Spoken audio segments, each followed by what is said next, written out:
Master Gunnery Sergeant Leonard James Maffioli, United States Marine Corps, World War II, Korea and Vietnam, folks. 33 years in the military. I had an honor and the pleasure of meeting and interviewing Jim Carroll at his home in San Diego and Glenn Maffioli on September 26, 2005. It's almost 20 years ago. We just lost Len just shy of 3 years ago, December 27th of 2021. He was 96 years old. He's one of my oldest Korean War veterans. But folks, an amazing man, an amazing story. A book was written about him called Grown Gray in War. It's available at Barnes & Noble. I've been reading some of it online. Amazing story. He was a Marine's Marine. You hear that term Marine's Marine thrown around, but he really was that. He epitomized that as you learn about his story. He fought in Tinian at 18 years old in the Marine Corps. Tinian and Saipan, Iwo Jima. He was at the Battle of Iwo Jima. Tells a tremendous story in this interview.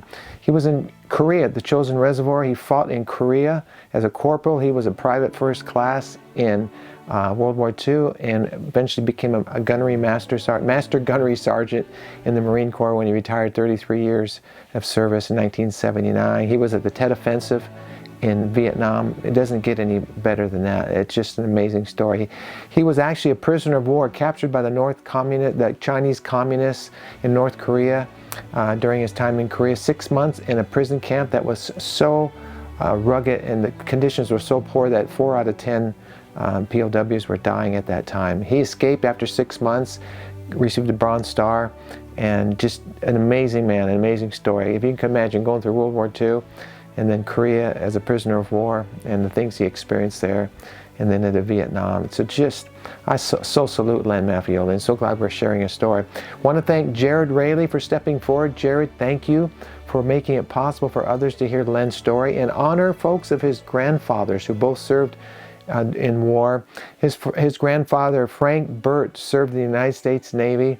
He was at Guam in World War II, and he is actually also a Korean War era veteran. So salute Frank for that. And his grandfather, Joe Rayleigh, served in the United States Army, 25th Infantry Division in Korea, folks. He was there with Len and all the others that I have on this channel from the Korean War. So, Jared, I want to thank you. God bless you for your family, for their service to our country. We thank you. We honor both of your grandfathers today with this interview. And I'm just glad to have you working with us. And hopefully maybe we can work together again. And I hope you enjoy this story. Folks, if you'd like to step forward and help sponsor a story like Jared and we can honor one of your loved ones, there's information in the video description of my video.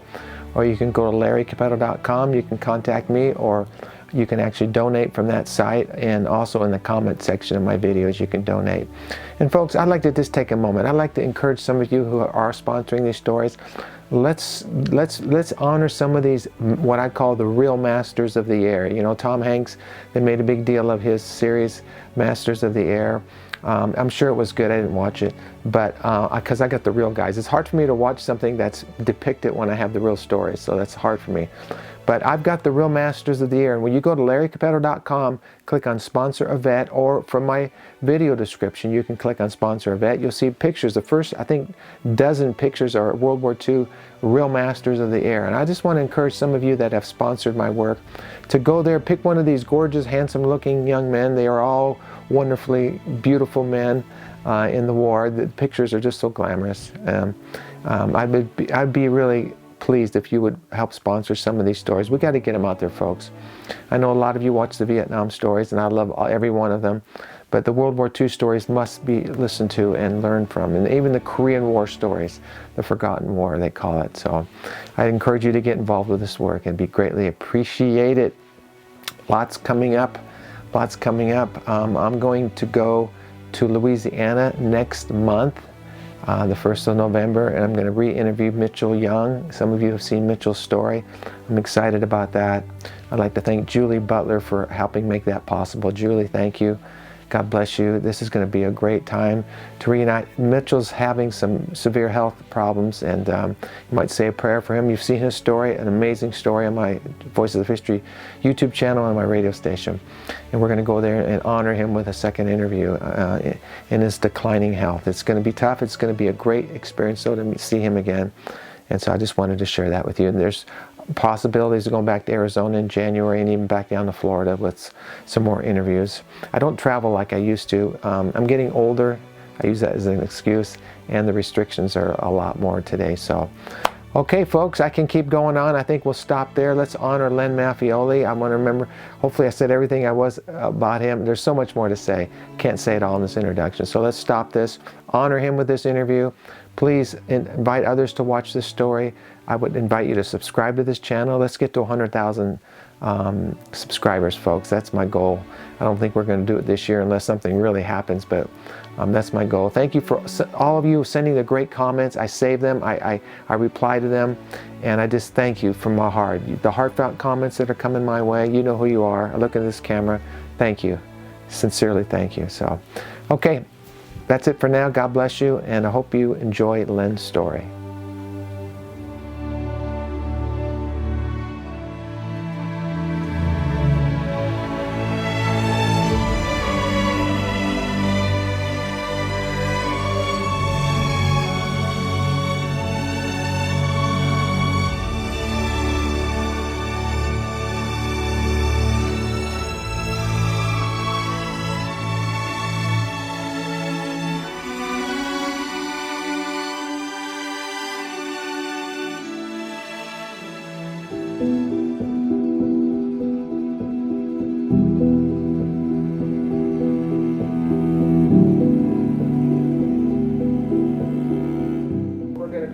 Same thing. Now, you were at the 4th Marine Division. 4th Marine Division. Okay.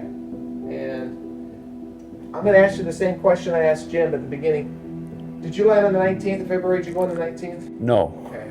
Just tell me where you were the night before your landing, and again, the mood of the troops, of you being a young man. What were your thoughts before going to Iwo Jima? Well, I was in 4th Marine Division, 4th Motor Transport Battalion. And I was on an APA, a brand new Assault Personnel Auxiliary troop ship, in other words.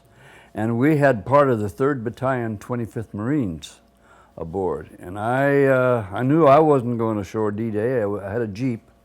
And we're going to have to wait till they could make some ramps or something to get our vehicles up. And we were all out there. Of course, we'd been with these guys a month from Maui, coming over across the Pacific. And we all lined the decks and watched them get down in the, go down the cargo nets into the landing boats and all this, and waving goodbye to them. Hey, good luck, buddy, and all this and that. Keep your head and ass down and all this and that kind of thing. And we watched them go off.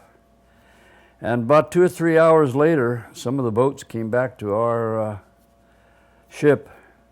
One of them, I always remember, had a hole, great big hole in one side, not the other, the gunnels. And it just about head high, and it had taken heads off just about. They had gotten rid of the body parts, but there must have been 5 or 6 inches of blood on the deck of that boat, sloshing back and forth. And we realized then this is a pretty bad thing. That afternoon we moved in closer to the island. We were not that far out. We moved in closer, and they started calling for us to take on casualties. Now, the hospital ships, I guess, were already full, and the transports had been fixed to be almost like an auxiliary hospital ship. The officers' wardroom, where they did all their coffee drinking and meal eating, they had these great big mess tables. They turned into operating tables, and they had these overhead fluorescent lamps, and that was real bright, and they would operate right on those tables. Well, they called for volunteers they'd bring the stretchers from the landing boat up on a hoist to the deck on the railing, and we'd grab a stretcher and take him down in. Pretty soon the sick bay was full, the officers' wardroom was full, and we were laying them in the aisles, lighting a cigarette if they needed one, if they were able to smoke one or something like that. And I carried stretchers from 4 o'clock one afternoon till just about midnight, and I was not a big guy. But I helped down there, and I was laying a stretcher down in the hallway right outside the officer's wardroom. This is still probably D night. And a doctor yelled, "You out there, what's your position?" I said, "I'm waiting to go ashore, can't go tonight." And he said, "Go wash your hands and get in here." So I went up and washed up, got in there, and he had me assist him while he was, I remember one time holding a Marine's arm while he cut the rest of the fingers off from a grenade. And I cut their clothing off and so he could see where the bullet wound is and all this, and just helping out the way I could. And I went back up on deck, and about midnight, it must have been about midnight, we had already, just that day, we had so many casualties, and there was at least 5 or 6 landing boats, LCVPs, circling out there off our ship, begging us to take casualties, and we had to yell, or the officer of the deck yelled, "We're full, sorry, go to find another ship." And of course we didn't realize it, but the statistics turn out we lost 500 Marines dead, 450 killed in action, and about 50 die wounds the first day. That's what the 4th and 5th Divisions. So the next day, same thing, and then about the 3rd day, they called for volunteers up on deck, and it was to give some burials at sea. They had sewn the bodies up in canvas bags, weighted them, and I'd get in there behind it, and they'd put a little flag over it, shove them over to keep the flag, go to the next one, put the flag on it, push it over, and that stuck with me as one of the most sad, I guess, duties that I've ever had or had to perform in my lifetime. Is something particularly sad about a burial at sea. There's nobody around to put him in the grave. You watch him go down and everybody says their prayers and leaves the cemetery. This is just watch him sink, and it's particularly sad. And about the 4th, I guess it was 23rd, I know the date, we had pulled in real close to shore, and I'm standing there with a warrant officer that was in my outfit, and he had a pair of binoculars.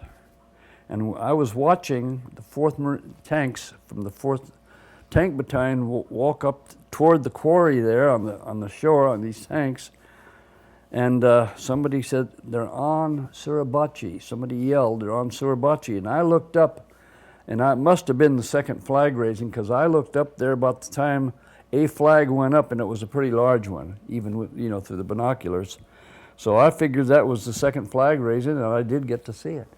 And then I looked around, and I had heard this clinking sound, and I looked around, and even the warrant officer had left. I'm the only one up on deck, a few sailors. They were fighting, shooting at us with the shore batteries, and the rounds were hitting short, and some of the shrapnel would clink against the ship. So naturally I got out of there, and about the 7th day, they said, "Okay, get ready. Well, you can get your Jeep off, and we'll go ashore." And first thing I remember there was the rows of rifles with bayonets stuck in the ground, and those plasma bottles, and there was a slight breeze, and they were just banging against the rifle, tinkle, tink, tink, tink, and I was shocked at the number of casualties, even though I'd been aboard the ship and saw how many there were. And then we got into our area just off the airfield. And the XO of the company and I found a little old Japanese bunker, and we made that our headquarters. And I was a messenger Jeep driver and his driver when he had to go somewhere. And of course, motor transport, we had the great big 6x6s on down, and there were 2 divisions ashore already, and by that time the 3rd Division had gotten ashore. So 3 motor transport battalions, there was no way they could get all the vehicles. And we hadn't gotten ours in because of the wrecked vehicles all along the landing craft and all that kind of stuff. The beach was littered, and they couldn't find a place for us until about the 7th day. And then I started my messenger duties and this and that. We were right on the edge of the airfield. And I think it was about third or fourth day that I was ashore, the first B-29 came in. And he, if I remember correctly, he had his landing gear down. He didn't just slide across the airfield.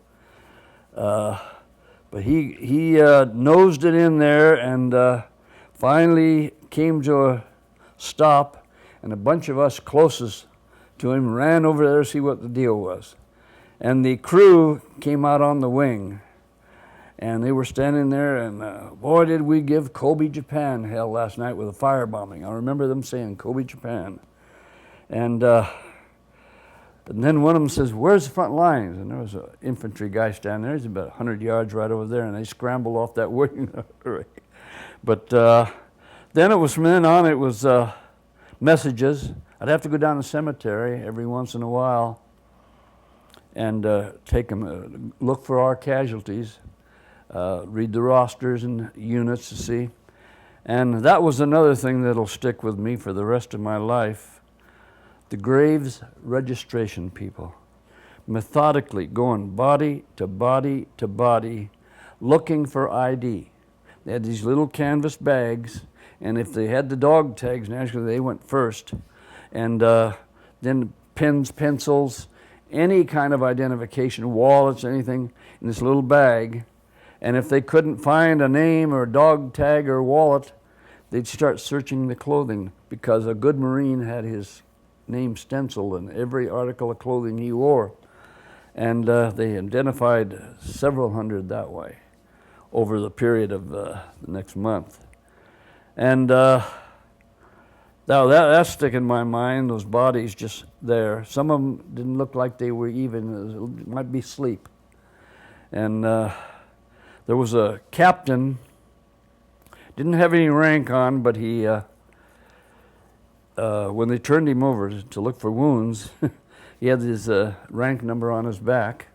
And I noticed a name, and it was an Irish name, but very uncommon. I've never run into it again.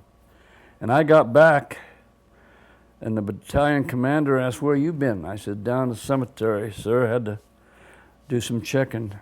And I said, did you ever know a captain? And I mentioned this captain's name. He said, yes. So I used to see him at the club all the time. He says, one of the most beautiful pianists I've ever heard. He could sit down. I says, I just saw him at the cemetery. Oh, no. He had a tear in his eye. Close friend. And like I said, there was no wound of apparent. So that went on, and then I started taking messages to the 25th Marines, which we were attached to. My buddy and I were out in the Jeep one day, and we see this entrance to this cave, and it hadn't been sealed yet. The engineers used to seal them up. And I said, wonder what's down there. So parked the Jeep right in front, go down a small incline, maybe 7, 8 feet, and there was a great big room dug out of sandstone. That's what most of that was. And a large room, probably as big as our room here, nothing in it, not a scrap of anything. And off to the corner was another little ramp down to another room. Same thing, nothing in it at all. And one more ramp we got down there, and there were about at least 30, 40 Japanese bodies. What they were doing was sneaking out at night, getting the bodies, taking them down as far as they could, so the Americans couldn't get a count on the casualties. And we were starting to unbutton the pockets looking for souvenirs. I was a 19-year-old kid, looking for souvenirs. And we heard Japanese voices from the next entrance down, the 4th level. All of a sudden we looked at each other, my God, there's live Japs down there. And you never saw 2 people go up 3 flights real fast, got out there, and getting in the Jeep, and some engineers were blowing a cave just not too far away. He said, hey, we said, we got some live ones down here. He says, you dumb sons of bitches, that was the next one we were gonna blow. So we realized then how stupid that was to go down there. We could still be there. And finally, the battle's over, and my part was nothing but drive a Jeep. And the battle's over, and the 4th Marine Division is going home. The 5th Division, I think, might have left before we did or something. The division is all going home. Infantry leaves first, like it's only right, because they go in first. And my first sergeant says, "Get the Jeep home." He said, "I'm going aboard. I'm out here on such and such a PA." Well, I knew the ship I was going on. It was one of the Navy's largest cargo ships. Hercules, the name of it was, a very large cargo ship. And I'm supposed to get my Jeep on there, and I'd go back with them. And our division was leaving, and they were just about, that was the last part of them that day. And I went down and I tried to find a ride out for my Jeep and me. And every one of the boats, "We're full, we're full, we're full, we're going out." And I tried all afternoon along the beach there to try to get a ride. They were all full. So I went up on the high ground there off the beach and spent the night in the Jeep, or was going to spend the night in the Jeep. And I realized I didn't have any rations left because I thought I'd be on board. And I drove around till I found an Army ration dump. Corporal standing guard there, Army corporal. "How you doing?" I says, I need some food." I says, "I'm supposed to be aboard ship. I'm out of rations." Lieutenant come walking up, Army lieutenant, and he looks at the markings on my Jeep. He says, 4th Marine Division. He says, "What are you doing here?" I says, "Sir, I'm supposed to get this thing aboard ship. I don't have any rations." He says, "Well, I don't know where you got the Jeep, but the 4th Marine Division is gone. Even Graves' registration has gone." And so he turned around and walked away. And the corporal on guard duty there, he says, I was corporal too by then. He says, "Corporal," he says, "I'm going to turn my back. I won't know what you do." So making sure the lieutenant was out of eyesight, I jumped out of the Jeep, grabbed a case of rations, threw it in the back of the Jeep, and took off. I went down the beach again. Finally, some chief has got his landing boat in there, and I see he's just about to close the ramps. It was bigger than the LCVP, and he just about to close the ramp. I said, "Hey, Chief," I said, "I can get my Jeep in there." He said, "I don't know." I said, "How about give me a chance?" He says, "Okay, but if you bang your Jeep up," he says, "don't blame me." Okay.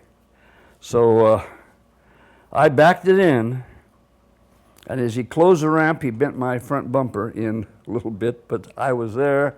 Took me out to the Hercules, put the Jeep up on board and down in the hatch, and it was one of the most pleasurable trips the Navy ever gave me. There were a huge cargo ship, only 50 troops aboard, and the crew. And the skipper of the ship, I guess he was a Navy commander, he says, "It's against Navy regulations," he says, "but I know what you guys have been through." He says, "I'm going to authorize, until we get back to Maui," he says, "I'm going to authorize a can of beer every night with dinner." And we thought that was wonderful. And of course, all my heavy drinking buddies immediately wanted to buy the beer every night. But no, I'll drink. And that was a bit, the trip back to Maui wasn't that bad. It was getting toward the end of the war, and we did zigzag, but not as much as we used to. Yeah. So I think it was about 3 weeks back to Maui. So looking back, like I asked Jim, man, looking back 60 years ago on Iwo Jima, what does it mean to you? What's the significance of it? Does it mean anything to you anymore? Well, it does, because it's considered by many to be the bloodiest battle for the Marines in World War II, considering what we lost D-Day alone, and then the extended casualties. They always mention 6,000 in the cemeteries, but that was Army, that was some Navy, and that was some Air Force that ground looped their planes when they came in. I think there were 5,000 Marine casualties total in the cemetery. And it had to be because it was so close to Japan, when Japan lost that, they realized that that was probably the end of it. And then again for the B-29s coming in from Japan, based on Saipan and Tinian, which I had been on D-Day, went in day after D-Day Saipan and D-Day on Tinian, and we realized that how important that had been to build a basis for the B-29s, and now they could crash land. I did see another one before we left. Took a lot of wounded off of the B-29, and we just realized how important it was, so it does mean something to me. I'm proud to have participated in that particular campaign. Do you think our society, like I asked Jim, is forgetting about World War II? And do you think it's important that we remember Iwo Jima? I think society starts to forget about it until something comes along like Desert Storm. That pumped this country up with the yellow ribbons and all this and that. Of course, we didn't lose many people, Desert Shield, then Desert Storm. It pumped the country up, and they were proud of their military again, which between wars they have a tendency to kind of forget the military. And then I think that now that the high schools are letting people come in, the high schools are asking for veterans of these various wars and campaigns to come in and talk to their classes. And I think that's very good, because if their father and mother have forgotten it, at least they get an idea of what has happened. I think that's a very good thing. Now, you were in the Korean War. Yes. Can we segue into that a little bit? Tell me about your experience in Korea. You were P.O.W. for a while. Yes. Tell me any major offensives, or just tell me something about Korea. Well, I landed at Incheon, supposed to go in D-Day, and they rammed another ship and couldn't get the bow doors open, so we had to wait till the next day at Incheon.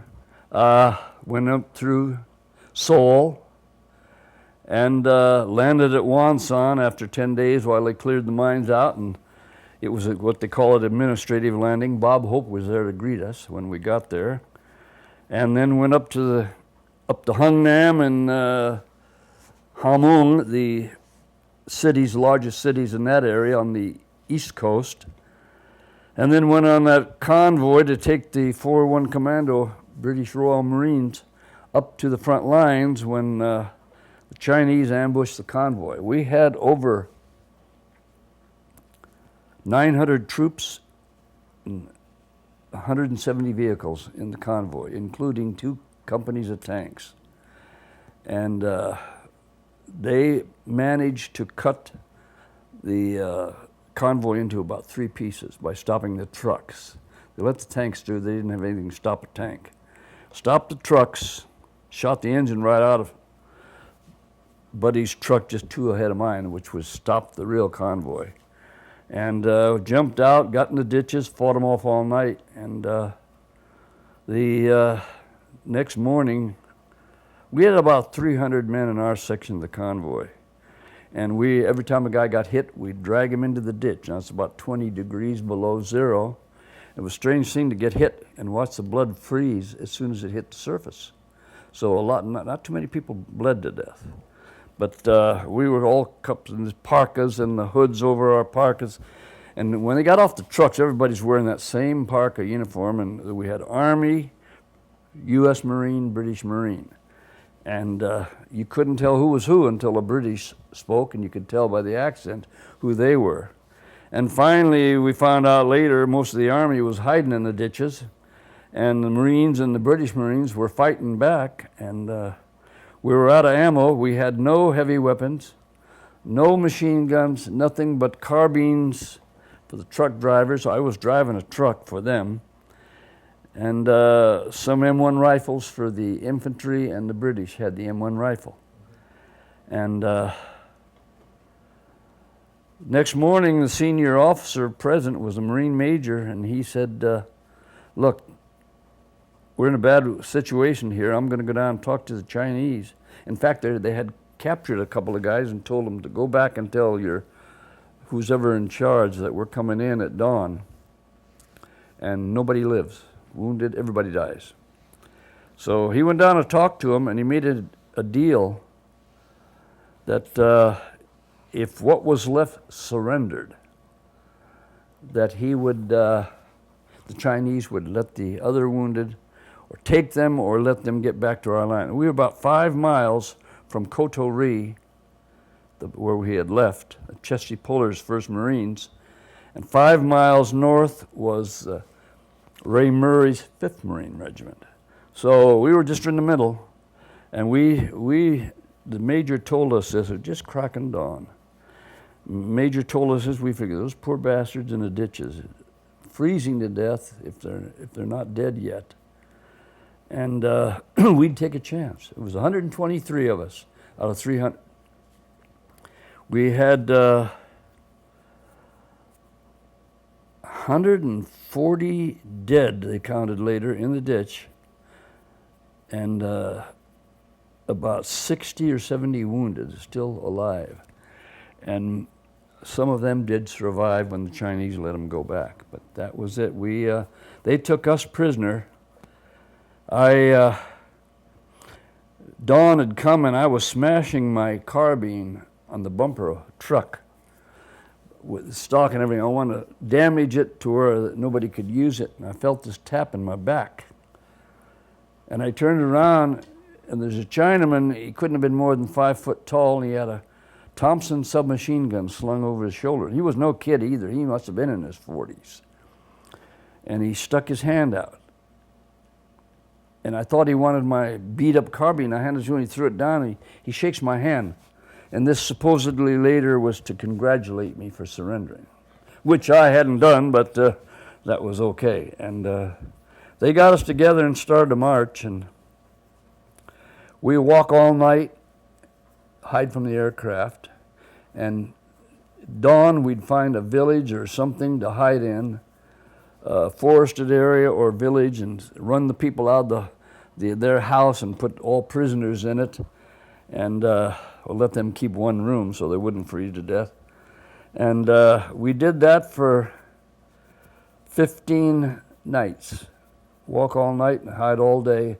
We figured we walked over 125, 130 miles, and on the map it's only about 60 air miles away to the city of Kangi, and we walked about 10 miles toward the Yalu River from there and set up in a village, the camp that we were in for the next 4 days. There was 100 of us left. About 23 had died along the way of stomach problems already, of wounds, and already frostbite turning into gangrene. I watched some Army guy about the 10th or 11th day in a hut alongside me take off his boots, and part of the feet stayed in there. Now how he was walking, I'll never know, but he said, ain't that a hell of a mess? And he died, I guess, of gangrene before the day was over. That was it. They kept us, started the indoctrination course, and we got 3 and 4 hours a day, every day, for about 4 months. Lessons, study periods, lectures from the high commanders, as they call them. Some Chinese, probably a major, lieutenant colonel. And about 4 months, they told the whole camp, anybody sick, anybody can't make a long march. And a lot of people started to say, yeah, I can't make a long march. But then they said, we're moving by train down to Central Korea. And they did. They marched about 300 guys out of the camp down to the town of Kangi and put us on railroad cars. They were kind of not like cattle cars, but they weren't, the space between the panels and all this and that, colder than hell. And they run us all night long and stop in a tunnel, hide the train during the day, because the trains were a good target for aircraft. That was one of their favorite targets. And next morning, I should say the next evening, we'd go into the forest and hide in the forest. And we had our marching chow around our neck and a sock, just like the Chinese used to carry. And we had been keeping that stuff. They told us we were getting ready for the march. They gave us so much, and it had to last. And the next night, we take the train on down, roll it down there, and the next morning we arrived in the freight yard just outside of Pyongyang, and they started moving us out of the way of the freight yards, which we appreciated. Went into a school village, packed us all into several rooms, and all of a sudden say, everybody but 60 people go back north. We never did to this day find out what the reason was, why they had done that, but they named out 60 people, and I was one of them, and was going to continue south, and everybody else, they thought they were going to get the train ride back, but they started marching to various prison camps. A lot of them, we found out later, didn't make it. Exposure. And we set up this new camp, and about 2 or 3 days after we'd set up this new camp, after walking maybe 20, 30 miles, they brought in 200 soldiers from one division, Army's 24th Division, and or 24th Regiment, 25th Division. And they said, we had the camp all set up, and they started their indoctrination again, such as this. And then one day they said, they called out the names, 18 of us Marines. And there were only 22 Marines left in the camp. They called out the names of 18 Marines and one Army sergeant that was our translator for the division. He's a Japanese American, Nisei, spoke fluent Japanese, fluent English, and of course all Koreans of any age spoke Japanese because Japan had the country for 35 years. If you were of any age, you spoke Japanese. It was mandatory language. And they took him, they thought he was a Marine. His name was Sami Saburo Shimomura. He lives today in Salt Lake City. And we called him Sam. And when they captured him the next morning, he was with me, with our group, and he was with the MP battalion at that time. And they asked him what outfit. He said, 1st Marine Division. So they always considered him a Marine. They wrote down Marine. And even though he was wearing Army utilities and all that, they thought he was a Marine. And when they called out the 19, they called 18 of us and Sam Shimomura. And they put us on trucks, and we rode the trucks for 2 nights and would stop in brush and camouflage the truck during the day and sleep all day. And second night we got down to a river there and crossed 2 rivers. We thought it was the forks of the Imjin River, and we were pretty close to the front lines, and they told us that we were going to greet new members of the 1st Marine Division that they were going to capture and bring back to that camp we had just left. So we get into this big valley and sleep all night, and the next morning, our guards are huddled up in a house or in some caves somewhere, and they're watching us, of course, and artillery starts walking right down the valley. It's about 105 millimeter at least. Boom, boom, boom, right up and down, coming pretty close. And there's some small arms fire in the hills. And of course, we're all in Chinese uniforms, which we've been wearing since the day we got to the camp at Kangi. They issued everybody Chinese uniforms. We had that big padded hat with the ear flaps you could button under for the winter or button over for the summer. A Chinese coat and Chinese trousers. And we're getting a little uncomfortable because we're pretty close to the front lines and we're in Chinese uniforms. And the artillery keeps on, and pretty soon I'm sleeping under a cow shed, oxen shed, with an old master gunnery sergeant that was 52 years old when he was captured, Gus Dunas. He was a cook for the division, and he had been in that convoy that night, got caught with us, and he and I are sleeping in the cow shed, and the other 17 are in this hut, this house, flaked out on the deck getting some sleep. And I heard a lot of firing from the hill right in front of us, and a North Korean soldier ran up to our guard on the porch of the house the other troops were in, and he says something to them, and they grab their gear, and he grabs his off the porch, and they run up to these caves where the rest of the guards were, and they all took off. And we have no guard around whatsoever, no enemy around whatsoever, although this artillery is still landing and the small arms from the hills. And I waited probably 15, 20 minutes. Walked into the house, and I located, we called him Harry. Charles Harrison was an MP that had been a prisoner on Wake, or he captured on a Wake, prisoner of the Japanese for 4 years. Got into Korea, was there 3 or 4 months, and got captured by the Chinese. Well, he was in the group chosen to go down, and we depended on him for leadership. He was a staff sergeant, and we even had a lieutenant in the group, but we just paid attention to the staff sergeant. He was our leader, really, because the lieutenant never said a word. And I said, Harry, I says, our guards have all left. He said, what? I says, there's nobody around. And of course, this boom, boom, boom is getting. So he sticks his head out. He says, well, we'll wait till dusk. And if they're not back by then, we'll take off. And we went and hid in the rice paddy for a while. And the chutes, it wasn't wet. The chutes were about that high. We could lay down in there, and you couldn't be seen unless you were pretty high. And laid in there, and the next morning at dawn, we ran into another house that had about 3 walls standing, no roof. And it had some wallpaper, and the shock of the shells hitting that house was so bad, the wallpaper was falling off. It was about 8-foot ceiling. Somebody got the idea, cut them into 1-foot strips, 8 foot long.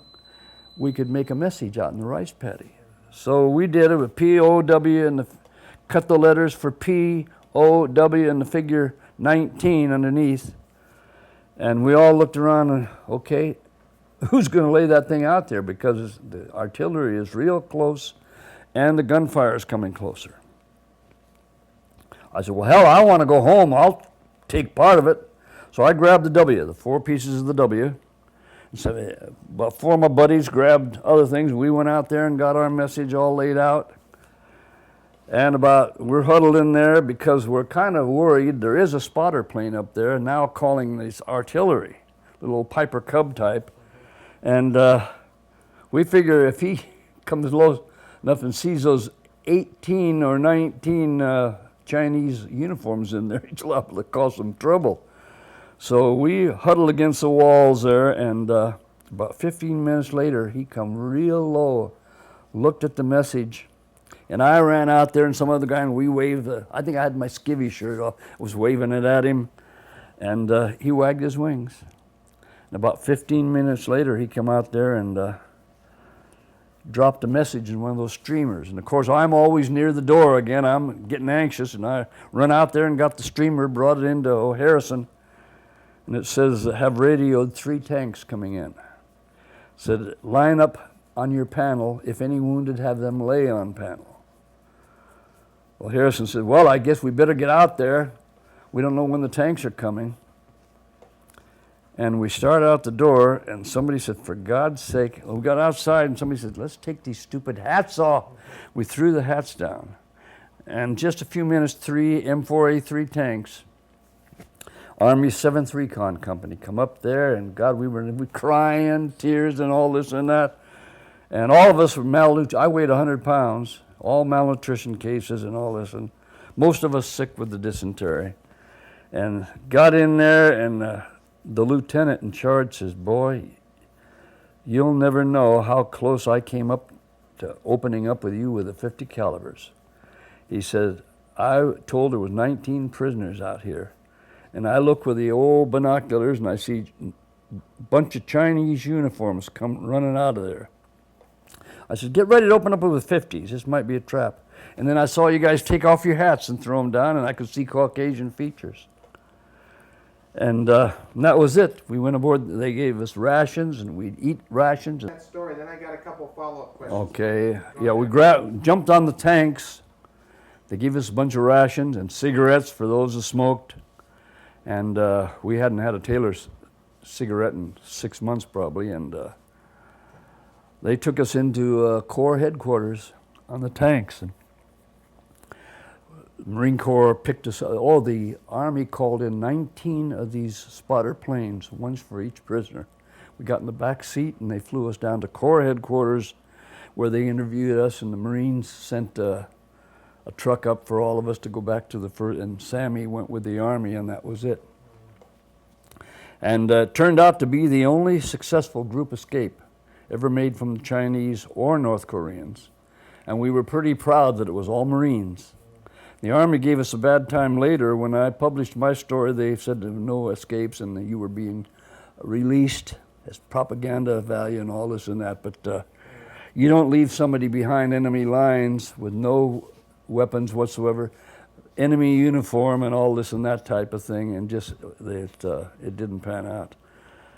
And I think a cute little epilogue is, I got to thinking what it might have been like if Sam Shimomura was the first one out that door, and he saw the Japanese, the Oriental. And I was talking to him on the phone at Kinbatmore 3 or 4 years ago. We talk about once a year. And I said, Sammy, I often wondered what the hell it would have been like if you'd have come out there first. He says, don't you remember, Len? I said, no. He says, you bastard made me stay in the house until the tanks got there. Then you let me come out. And I never knew that all those years. Somebody had told him to stay in there. I have a question for you. Pork Chop Hill, Army, Marines, what was that? Boy, Pork Chop, I think, was a little bit of each. But, of course, that was way after my... But you weren't involved with that? No. Okay, but was that an Army offensive, or do you know, or Marines? Or I think it was Army. Okay. Yeah. So I think I saw a movie once called Pork Chop Hill. Mm-hmm. That was Korea. What about the Chosin Reservoir? That was the end of the war, right? No, that was that's where I was captured. Okay, that was the beginning. Yeah, November, December 1950. The thing started in July 50. Right. Yeah, and we were headed up to the reservoir to Ray Murray's 5th Regiment because the general had moved his Division CP up there, command post, and we were trying to get the British Marines up there. He was surrounded by Chinese. One attack one night before we got the relief troops, or they got up there, one attack one night, the general was out there with his .45 shooting at figures running around. And they say it was funny because right next to his tent was the galley tent for his officer's mess, and bullets were hitting the big pots and pans hanging on a ping pong, ping. So it sounded real funny. Let me ask you a question. Were you in Vietnam too? Yes. What was your role at Vietnam? I was the operations chief of the battalion that Jim was in. 1st Tank Battalion, I was ops chief for 13 months. I'm not going to go into depth, but I didn't do much but stay in the bunker and help the S3 officer, the operations officer, what he had to do. Go out on a patrol. I went out on a patrol with Jim Carroll one time. A little night patrol, didn't get much, but didn't get anything, in fact. But our biggest danger was the rockets that they fired from just across the river from us onto Da Nang Air Base. And I think the first night that I underwent one of those things, they got several $1 million worth of fighters. And they hadn't been properly parked. And they had revetments later on where they could park them, but yeah, they damaged a lot of, that was about it for me, rocket attacks. Well, let me ask you this question, Len. Looking back, like I asked Jim, 60 years, being a veteran of war and an American, what does freedom mean to you? Well, my father was born and raised in Italy. Came over here when he was 14 years old. And he became pretty successful in business. dry cleaning and laundry business. And he used to talk all the time about the opportunities in this country. He says, where I come from and all through Europe, average man does not have the opportunity. If he's got any brains whatsoever, he said, and can get a little bit of money together, he can be successful here. He used to impress me with that. And of course, that goes along with liberty. And then having fought in 3 wars and remembering those that we lost in them, I realize how much it means to us to be free. I've been all over the world in 33 years in the Corps. 2 tours of State Department duty, such as that, embassies in Vienna and Kabul, Afghanistan, consulates in Munich, Germany, and Saudi Arabia. And I've seen a lot, traveled a lot, and seen what these countries have in the way of freedom. And we're blessed. And of course, along with that, I like to always remember what Ronald Reagan once said. He said, a lot of people go through life wondering if they've made a difference. He says, the Marines don't have that problem. And that's one of my favorite quotes. And you kind of alluded to, but the price for freedom. Tremendous price for freedom, but we have it. There's an awful lot of countries have fought for it, and something always happens that they lose it. Try to get it back. What about this country and the American flag? What does that mean to you as a veteran? I live in a private community, 1,500 homes. And I am one of only 3 residents that has a flagpole on my property. One of the others is a former Marine. And I raise it every morning, bring it down every night, and I'm very proud of that. And people honk and wave when they see me, and it means a lot to me. You know, you fought for it. Having seen the flag on Iwo, and been up there twice since. Of course, I never was up there, Suribachi, during the battle. You don't go anywhere you're not supposed to be. But I've been out there twice since to dedicate a monument. And having seen the very spot is marked. And there's a big monument up there today that mentions the 5th Marine Division, who took Suribachi, 28th Marines. But the spot is marked right there where that flagpole, that piece of pipe was actually stuck in the ground. And it's really something to stand up there and look at that shoreline of the waves crashing peacefully on the sand and remembering what it was. And all to get that flag up there, how much it meant. Tell me briefly about the pride and the camaraderie of the Marine Corps.